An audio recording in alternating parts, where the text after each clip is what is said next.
সামনেই রাখতে হবে, পাটাকে ভাঁজ করে পেছনে পায়ের প্রেশারটা দিয়ে 5 সেকেন্ড হোল্ড করতে হবে। এভাবে 20 বার করতে হবে।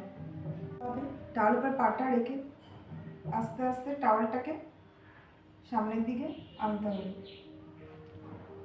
এভাবে 20 বার করতে হবে।